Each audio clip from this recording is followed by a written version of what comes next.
Okay, we're back. We got it. I hope. So I hate to do this to you, but I think I think everybody probably heard my question, which was in regards to the opioid crisis funds that were distributed to both the state and the city, Yep. local governments. And I'm wondering what your thoughts are in regards to what we're going to do about how that should, or how you perceive it should be used, and maybe what we could do to help make that happen as a community. So at first you would ask me off air what we were doing with the funds. Right. I had to go through the file cabinet in the brain and remember what we had appropriated that money for. My recollection is that we put money into the Turning Point Center instead of using ARPA funds, so that way we could fund the needs that they had in order to get that done. So to me, right there, it's going to services for people that are trying to get help. You and I talked about this off air as well, and to me, it's that we need to make sure that the people that are trying to get services are able to get the services that they need. If someone is trying to get out of addiction of any sort, trying to get out of that cycle, then they need the supports that are there. We complain too often about, oh man, this person or that person. Well, how about we give the supports to the people that are actually trying to better themselves? Because if people aren't given those opportunities, they're not going to be there. And when you're in a state of addiction, when you're using because more than likely you're trying to mask something that's going on in life, some pain or some suffering. And in order to do that, it's just easier to get high than it is to actually deal with what's going on. So if somebody's willing to go out of their comfort zone and to seek treatment, to seek the help that they need, why aren't we supporting that more?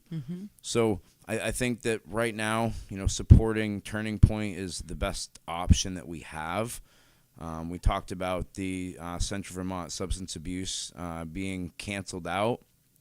Yeah, they literally have dissolved and shut their doors, and they were the main hub for many of the services. So counseling, IOP,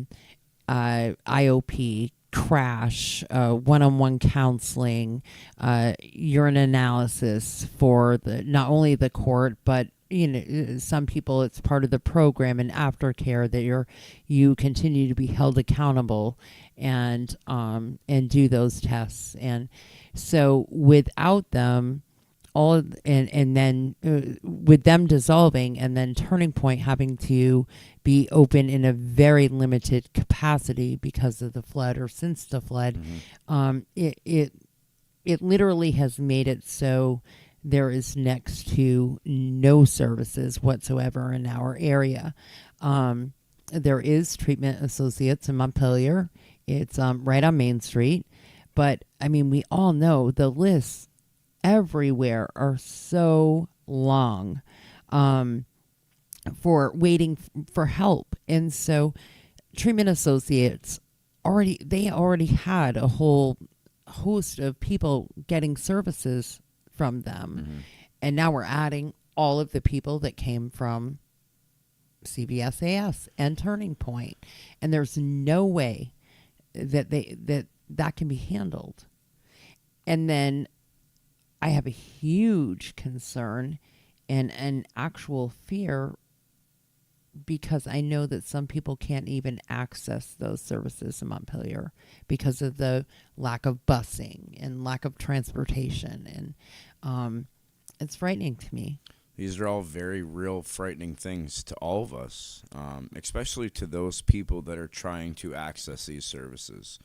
So again, if we're not supporting these people and trying to get better and trying to pull up their bootstraps and get where they need to be, because I hear that a lot from people as well, why can't they just get up and stop, or whatever. To me, you got to help support them as well. When you're down and out, how can you possibly just get up and get on with yourself without the support of crucial people? So when you're talking about people losing the services that they need, that are tailored to this specific need, hello? Right. I mean, we're trying to help people that want to help themselves, but then we're going to cut services. We're going to cut the clinic out like that. We're going to cut out the bus services, so people don't have that accessibility feature. So if the bus only runs every hour, or even takes breaks in between, or starts at 8 o'clock, or even maybe 7 o'clock, I think is the early run now, you're not being able to access things that you need to. Maybe you're going out to the Plainfield Health Center. Maybe you need a connector bus. If the bus isn't leaving early enough in Barre, you might miss a connector.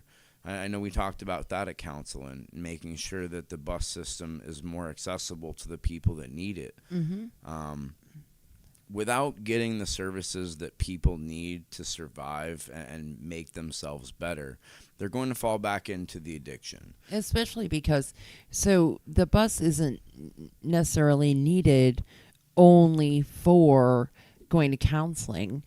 So if you are somebody that, if you work in the community, if you have other commitments through the court or through a restorative program or any of that sort of stuff, and you're trying to manage getting to all of these places so that you can stay in a program, or so that you can maintain your place in a sober living housing and house of environment, which there are also very few of, and there need to be way more. It really limits your accessibility to help. And I understand that there are a lot of things that you can do online now. There are, Zoom AA meetings and NA meetings, things like that. But those are wonderful. I'm so grateful that they exist. But my concern is also runs a little bit deep in that there's no one-on-one connection there. That is very meaningful to people who struggle, to be able to sit face to face with somebody and make a connection. With that face to face in the same room builds a trust that they need. Right. And so all of these platforms closing down, we have to know that right now, when overdoses are already at a very high rate, they're probably going to increase, because right now we have a whole lot of people that were receiving services that probably don't feel so safe.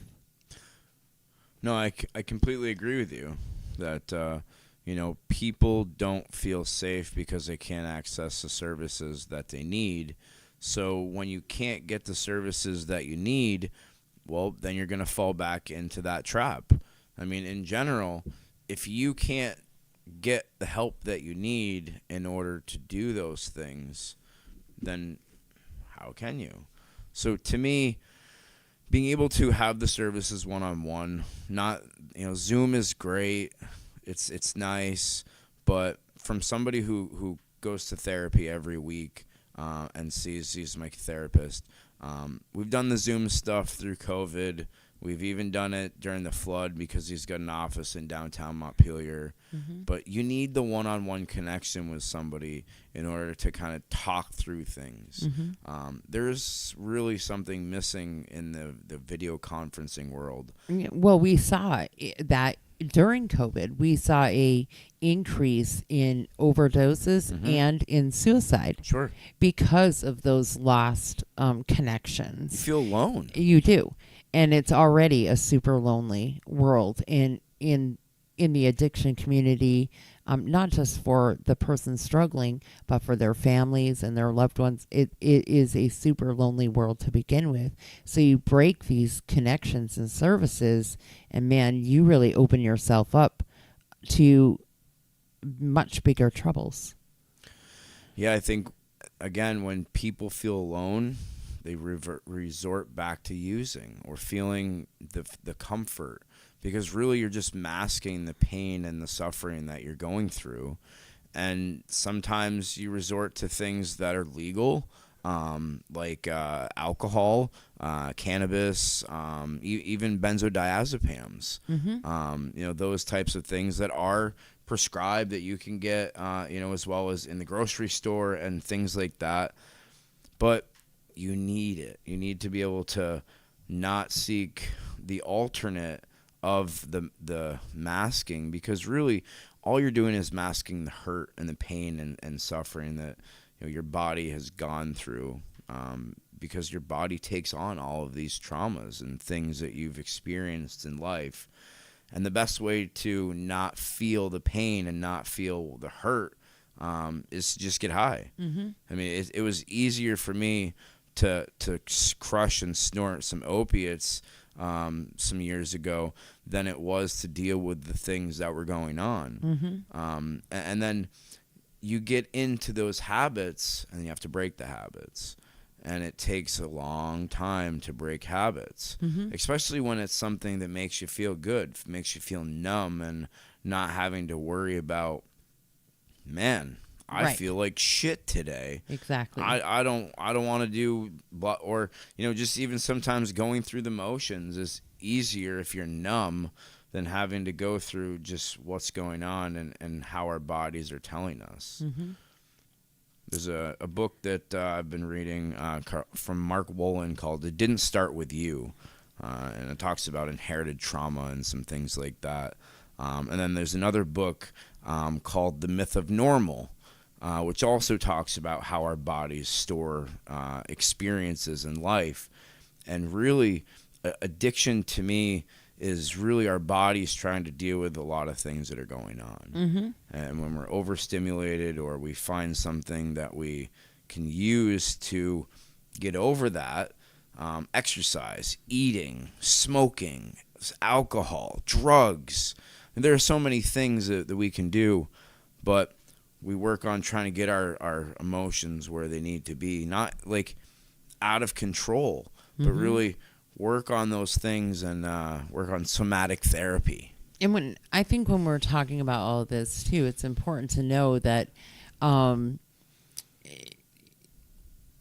if we can build this bridge better, if we're going to really work with the people that are struggling and build a better bridge here, we're building our community better. We're accepting the fact that we all know that addiction is here. We all know that people are dying every day. We all know that the crime rates are up, and so many things sit under this one umbrella of addiction.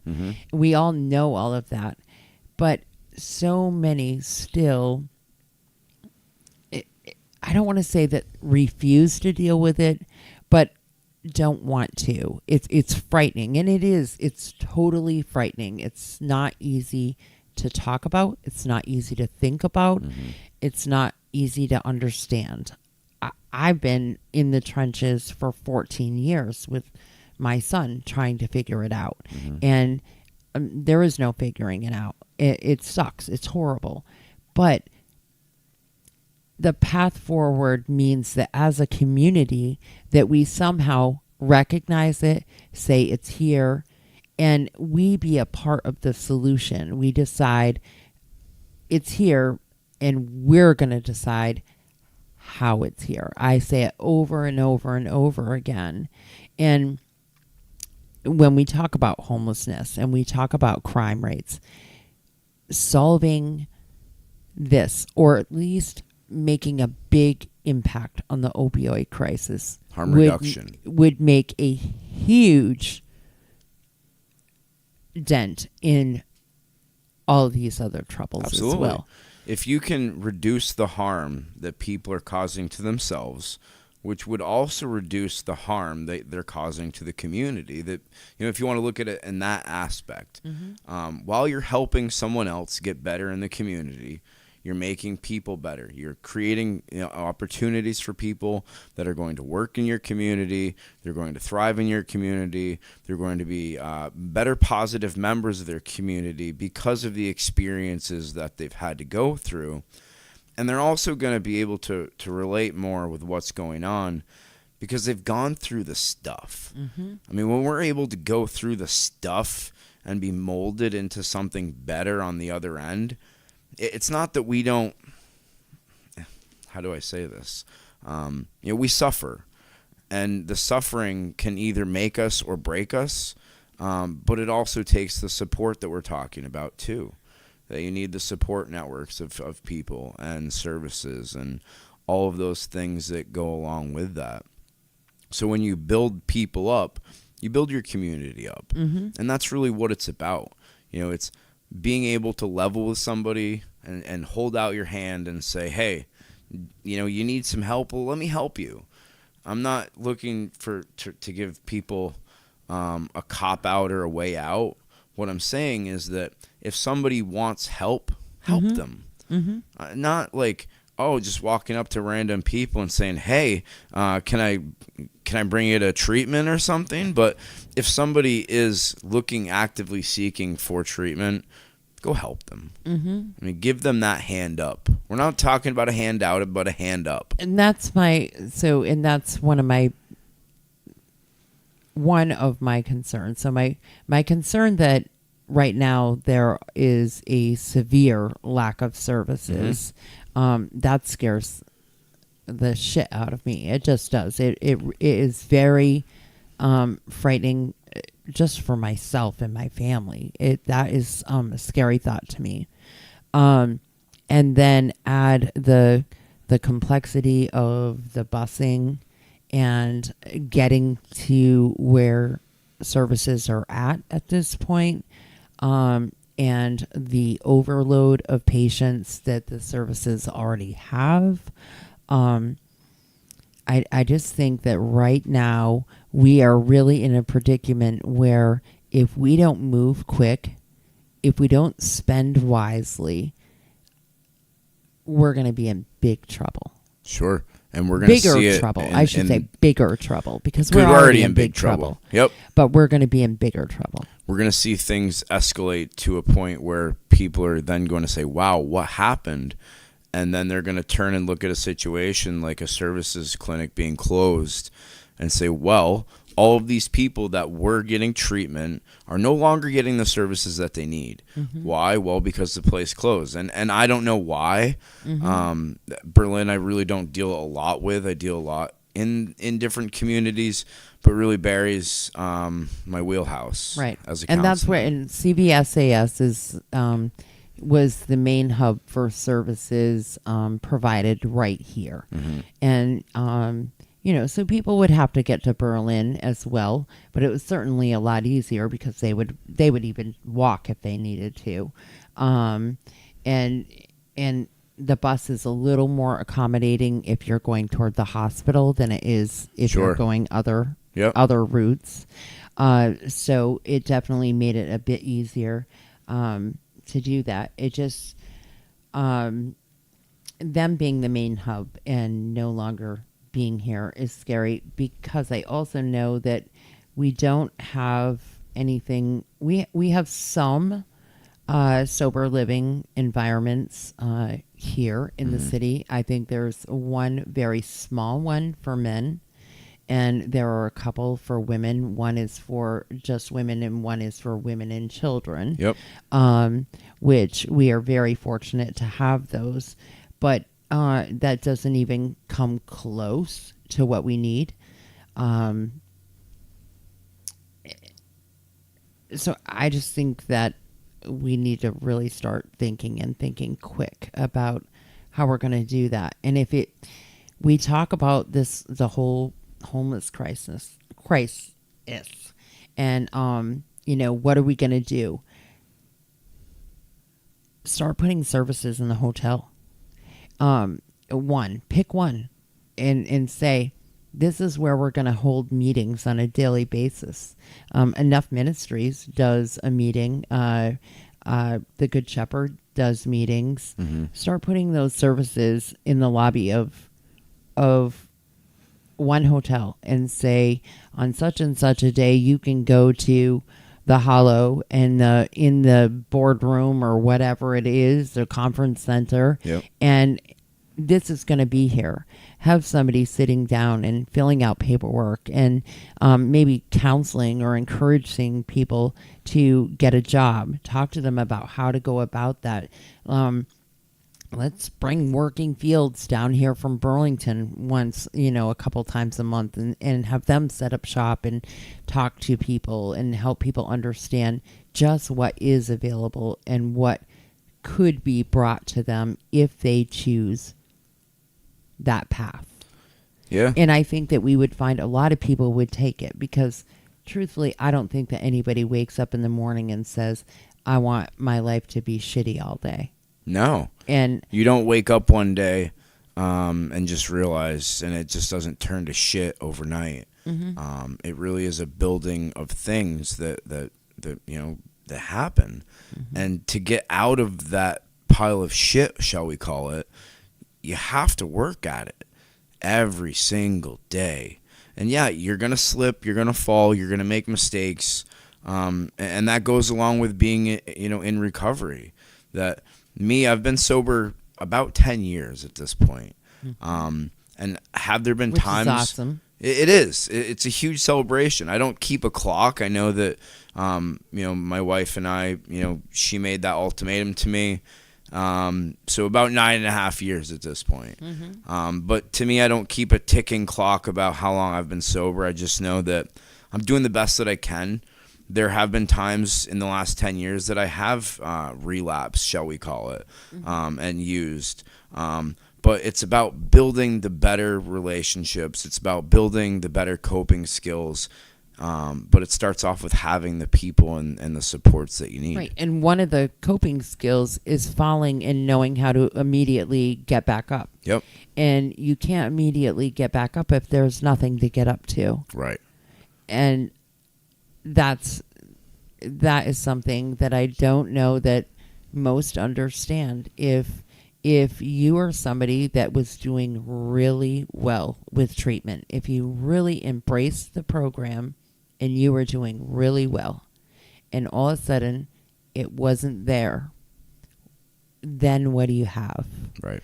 Because the biggest part of being well is separating yourself from the community that you ran with, let's call it. Yep. So the group of people that have you have to separate yourself. Your entire life has to be new people, places, and things. Yep. And so if your people, places, and things were through your treatment and you no longer have that, because not everyone has families that understand, accept, and work with and support. So the only thing they have is services. If those go away, you're back to using again. You're back to down the rabbit hole that you already climbed out of, that you were already working your tail off in order to accomplish the things that everyone wants you to do. Yeah, and People all hell want- is breaking loose in our community, all around us. Yep. The crime rate's going to increase. The drug activity is going to increase. It's, again, back to the drug economy and economics of supply and demand. So now the supply is going to go up because the demand is there. So when people want to use, they're going to be able to find what they need. And then we're going to have more services from the city being used, like the fire department. So when somebody has to be called in for an overdose, that's something that diverts the city's resources that could have been to somewhere else. So I'm even tempted tonight to kind of add this item to the agenda for city council. Because we need one more thing. I mean, I'm picking. I would love you to. Seriously, though, it needs to be. I on think the that this agenda. needs to be sounding the alarm and saying, look, we're facing a catastrophic event after we just had a devastating flood. We have a community that's still trying to heal from that, while people are still trying to be in recovery, and then services close. And the bus and the buses services are being limited, cut, and because the bus does run free. Yep. So if you are seeking treatment, the bus is free for you I to think get the bus is free entirely to in Washington County. counseling.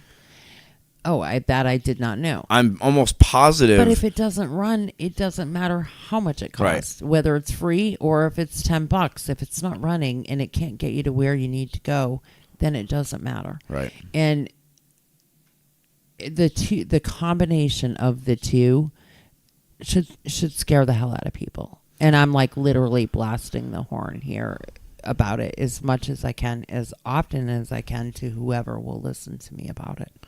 And I've contacted the governor.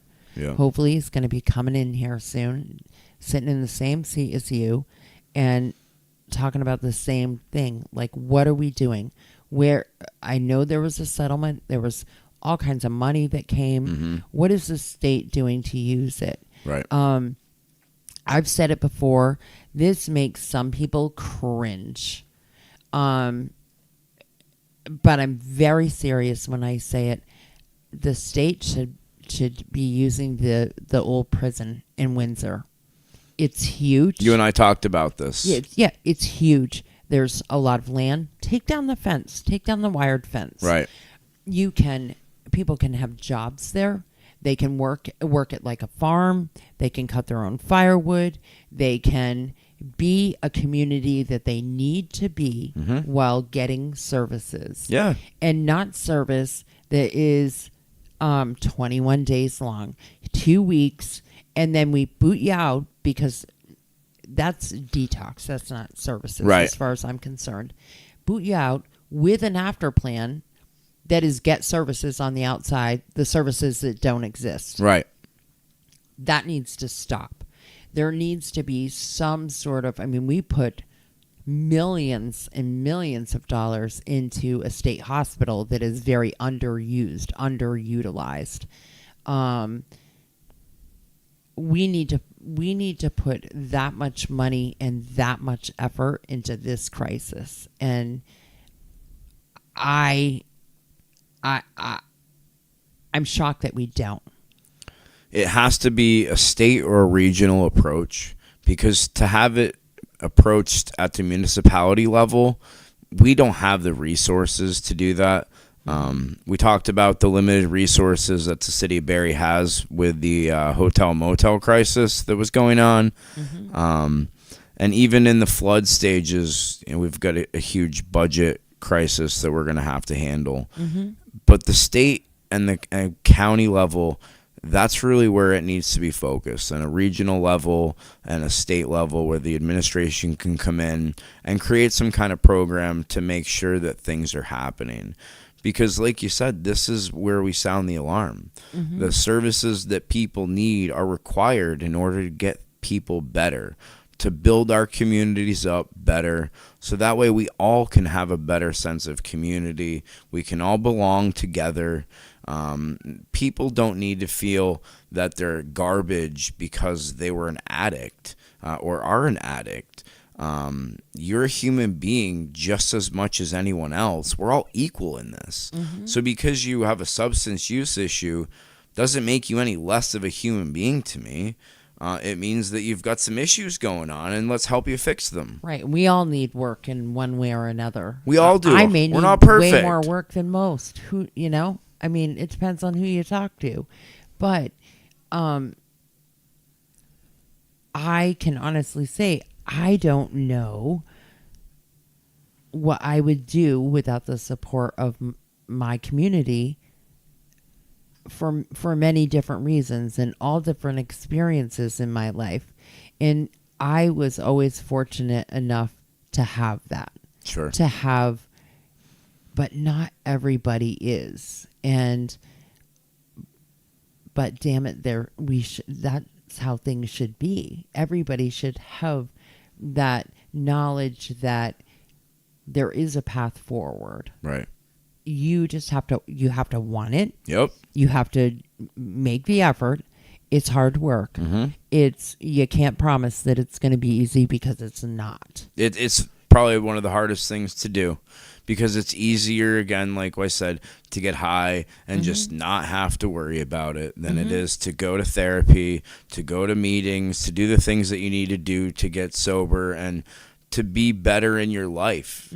It's a healthier life. So you are willing to say, hey, this is something that's happening in our community, and I would like it to be on the agenda. Yeah. We need to have this discussion, and soon. I think so. Tonight is a good night to have that, if any, to really be able to bring our community in awareness of this issue. And I don't think that anything tonight will come of it. We're not going to make any decisions, but No. to be able to bring this to light and right as I'll try to see if I can get it right at the beginning of the meeting. But I'll try to add it to the agenda because I think at least to have a discussion point around what's going on so that everybody is aware. I feel like there's a lack of awareness within our municipality and the government aspect of what's really going on. Right, and in all fairness, this happened quick. So even for the people receiving services, literally it was like 2.5, 3 weeks notice where, they said we're going to be dissolving and we're going to close on this day. Right. And they closed the last Friday of September. It was very short notice. I'm not sure. It is my understanding that no real explanation has been given as to why it happened, why the decision was made to do so. It put people out of work. It left a huge crisis and a huge hole in the Barrie area for sure. And so, especially as pretty much the main hub for the community at large that needs to be served. Like I said, because the court's here, because treatment court's here, because there are a lot of other services in Barrie. Here it falls. A big portion of it falls. And so we got to act quick.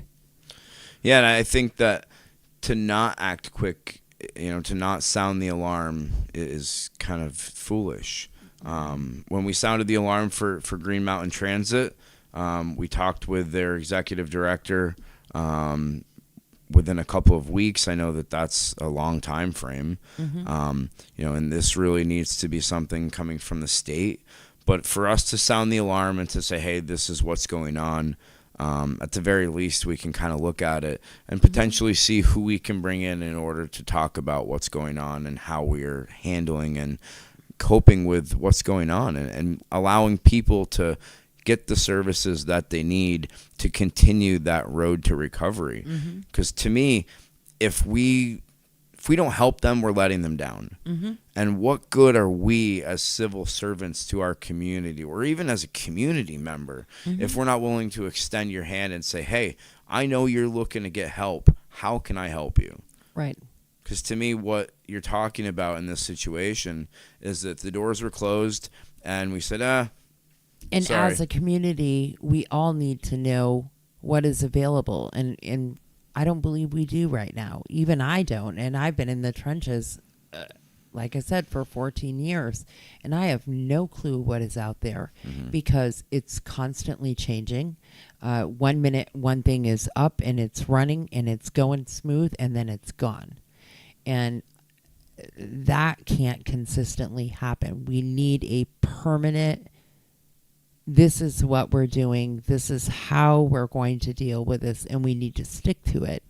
And obviously we can't promise anybody that something isn't going to fold or close, or we can't make that promise. But we can certainly try way harder than we're trying right now. And when I talk about Windsor, there's a comment over here on, I can't even see which platform it's on, but I'm not talking about like exiling people to this new island where, they're all by themselves. Sometimes that's what they need. They really need that time to. I would have liked something personally. And I say this from when I was really struggling with addiction, that if I had a place to go to that showed me that I belonged, that I was good enough, and all of those things, it probably would have changed the perception a long, long time ago before I was made the ultimatum to When quit. you can see, oh, I can be productive, I can hold a job, even if it means, I mean, it's just like when I was in prison there. I mean, I spent 3 years there, and that's when my life became a whole new life. Prior to being there, probably would have thrown stones at that glass house. But the fact is that being there and being able to, I worked in the kitchen, I cooked, I cleaned, then I got a job in the office, and I worked in the correctional industries, and but to be able to get up every morning, be safe, was huge. To be productive was huge. To be acknowledged was huge. For your accomplishments. Yep. I mean, let's face it. If your accomplishment is that you've only been clean for 3 days, isn't a big deal to somebody else. Oh well. Yep. But that accomplishment should always be acknowledged. I don't care if it's 10 hours. I don't care if it's 2 days. I don't care if it's 10 years. It should be acknowledged. It's hard work. Mm-hmm. And giving a place where they can be a community. Yep. And be involved and work and build themselves and learn, maybe get their education. Maybe they, when I was in prison, there were a whole group of people that finally got their GED, finally went, finished high school. It was the first time they had ever had a job in their life. They learned how to do a job interview. They learned how to get an apartment. What are you going to tell the landlord about your criminal past and your circumstance? Because you have to do that. Right. And so you can't run from it always. And the more you continue to run from it, the longer you're going to be homeless, right? Yep. And so figure it out together. And that's the tough part. So I certainly don't mean... Yeah, we're not talking about locking people up. No, take down the cages. fence. Literally, make a welcoming community for people to build themselves up while they're building each other up. You can learn a lot about yourself planting a garden and working in a garden, or chopping wood, or walking, exercising, all of those sorts of things. You find new loves and new adrenalines and new things that bring you peace besides that. Yeah. And here it's hard to do that when you're scared. You don't know where you're going to sleep. You don't know if you're going to eat. You don't know, maybe you have a job today, maybe you don't tomorrow, because your need and want to use is so great, because all of the other things in your life are shit and falling down around you. I mean, it's a constant. You're constantly battling. Right. And you can't get better that way. No, you're not wrong. How do you improve yourself if everything you see around you is turning to shit? Right. And if you don't like yourself. Especially if you don't like yourself. Having self-worth, I think, is where it starts. That you have to be able to believe in yourself first and foremost. And getting clean and sober is about you. It can't be about other people. People can make ultimatums to you. People can tell you, if you don't get clean, I'm not going to be with you. I'm not going to this or that. But when it comes I've tried that. It doesn't work. Well, I mean, when it comes down to it, you as the person who's using has to make the choice. Mm-hmm. You just have to make the choice. You either use or don't use. And it's not as clear cut as that, but that really comes down to the decision that, all right, am I working on it? Yes. Am I getting better? Am I at a better place than I was? Absolutely. Because if you're just looking for perfection, and that's why I don't keep a clock of how long I've been sober, because to me that's about perfection. And I am not perfect. Yeah. Nope. Will it's never just like claim I to don't be. keep a logbook of my weight. Same thing. It really is. Yeah. I mean, most women don't do that, or someone who feels like they're struggling with their weight. You don't keep a logbook of how much you weigh. You may mentally have it noted in your head, that's how much you weigh, and that's not where you want to be, and your goal is this, and damn it, you fall off the wagon today, but tomorrow you're going to go right back on that keto diet. It's the same.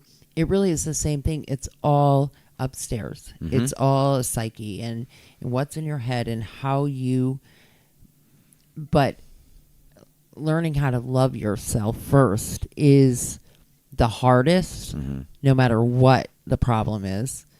And maintaining that love is even harder. Sure. Because if you don't do those things, then no one else is going to either. Because when you're miserable, you come across as miserable. And you do harmful things. Not just to yourself, but to others. Yeah, those behaviors that we have affect other people as well. And I know that we don't think about that often enough as people, is how our behaviors affect others. But addiction affects everyone.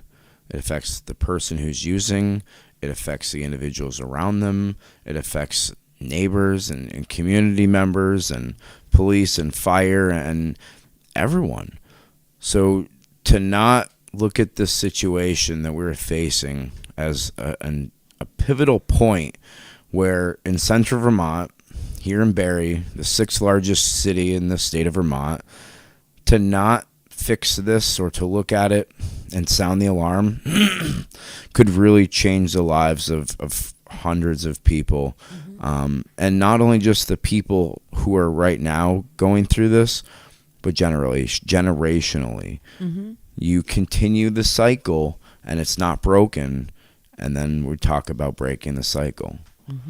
So to me, it's not one of those things that we mess around with, and that we really need to make sure people are aware that we're at a pivotal point where people who are trying to get the help that they need, get the help that they need, because the services that they need aren't available at this point, and the replacement for those services is not adequate.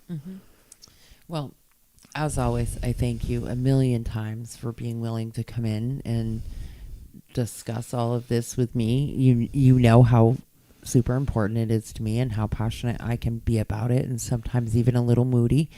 And I'm just grateful that you know, you understand, and you're willing to have the tough conversations with sometimes tough people. And I appreciate that so much. And I know many other people do. People struggling, families. I know so many people that appreciate that effort from you. And I'm super, super grateful to have you in the seat you're in. And I hope you stay there for a long while, because we need you. And I'm always grateful to call you friend. And I appreciate being your friend. Yeah. Really. Because without this platform, I'm not sure that the words would get out that need to get out, because we have a huge crisis on our hands. We have for quite some time. And now we have an even bigger crisis going on that could possibly be averted if we provide the help that needs to be helped. Yes. Thanks again for coming. And I'll be with you tonight, just like I am every Tuesday night. Whether I truly enjoy it or not, City government is always interesting. It is interesting. 6 p.m. I'm actually happy and proud to be a part of that too. And, Me too. We have a lot to do, and I'm looking forward to doing it. And no matter what, I'll keep doing it right here, this little microphone. No matter what, always. So much love to you all, and thanks for tuning in with us today. We'll be back next week, Tuesday at noon, for It's No Secret in memory of Tyler Matthews. Thanks for tuning in. Have a great day,